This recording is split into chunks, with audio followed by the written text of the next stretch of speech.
ইতিমধ্যে গম পালোঁ আপুনি ইতিমধ্যে 30খন গ্ৰন্থ লিখিছে, তাৰ ভিতৰত বুৰঞ্জী, কবিতা, তাৰপিছতে উপন্যাস, নাটক, একাংকিকা নাটক।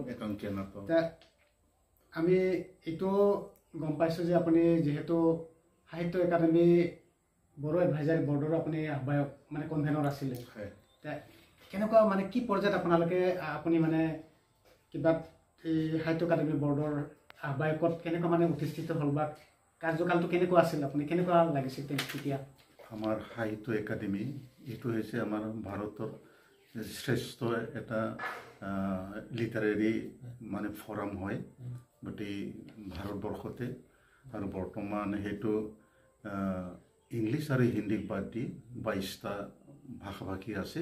আৰু সেই ভাষাৰ ভিতৰতে আমাৰ বড়ো এটা মানে মডাৰ্ণ ইণ্ডিয়ান লেংগুৱেজ হিচাপে সন্নিৱিষ্ট হৈছে, গতিকে স্বীকৃতিপ্ৰাপ্ত। গতিকে এই অৱস্থাত যেতিয়া আমাৰ 2003 চনত আমাৰ সেই প্ৰথম চুক্তিটো হৈছিলে, সেই তেতিয়া BLTৰ লগত চুক্তি হৈছিলে, তেতিয়াই যে সাহিত্য একাডেমীত যে আমাৰ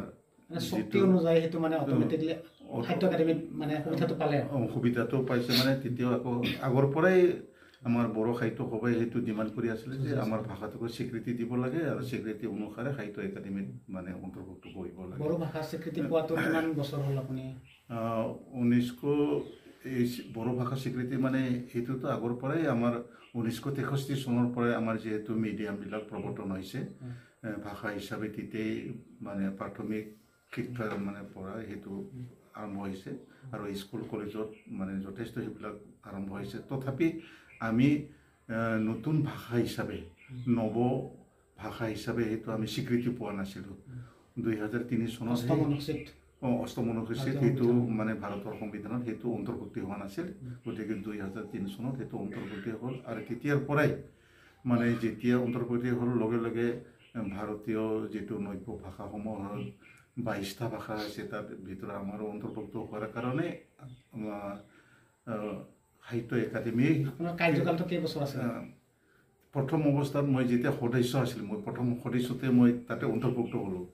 যে কিছুমান মানুহে মোৰ নামটো জানে হিচাপে বা তেওঁ পাৰিব এনেকুৱা সক্ষম হ'ব বুলি জানি তেওঁলোকে মোক অন্তৰ্ভুক্ত কৰিছিল। তেতিয়া 3 বছৰ মাত্ৰ, 3 বছৰ মানে ঠিক তেনেকুৱা যিহেতু 5 বছৰ কাৰ্যকাল হয়, 2 বছৰ ইতিমধ্যে অতিবাহিত হৈছিলে। সেইকাৰণে 3 বছৰ থকাৰ কালতে মই সদস্য হিচাপে মানে পাইছোঁ। ইয়াৰ পিছত আকৌ পুনৰ মোক আকৌ এই যিটো সাহিত্য একাডেমীৰ আমাৰ বড়ো এডভাইজাৰী বৰ্ডৰ মোক কনভেনৰ হিচাপে নিযুক্তি দিয়া হৈছে। এই সাহিত্য একাডেমীৰ বড়ো এডভাইজাৰী বৰ্ডৰ কনভেনৰ হৈ যথেষ্ট মই সুবিধাটো পাইছোঁ। জীৱনত ভবা নাছিলোঁ যিটো সাহিত্য একাডেমীৰ যিবিলাক মানে আমাৰ যিটো সভা সমিতি হয়, তাতে ইমান মানে যিবিলাক ডাঙৰ ডাঙৰ লেখিকাসকল সমবেত হয়, তেওঁলোকৰ লগত মোতকৈ বয়সত বহুত ডাঙৰ তেওঁলোকৰ লগত মানে কিছুমান ভাৱৰ আদান প্ৰদান কৰি মই যথেষ্ট সুখী হৈছোঁ আৰু তেওঁলোকৰ কিছুমান জ্ঞানটো অন্তত আহৰণ কৰিব পাৰিছোঁ। আৰু তেতিয়া অন্তত এই সাহিত্য একাডেমীৰ যিটো কাৰ্যকাল, সেই কাৰ্যকালত মই যথেষ্ট অন্তত আমাৰ যিবিলাক মিটিং প্ৰায় দিল্লীতে প্ৰায় কিবা হৈছিলে কনভেনশ্যন বা আমাৰ মিটিংবিলাক বছৰেকীয়া মিটিংটো হয়েই, ইয়াৰ বাদেও কিছুমান উৎসৱ মানে সাহিত্য উৎসৱ হয়, সেইবিলাক হৈছিলে। আৰু সুবিধা পাইছিল নেকি? বিদেশ বুলি কওঁতে তেনেকৈ পোৱা নাই।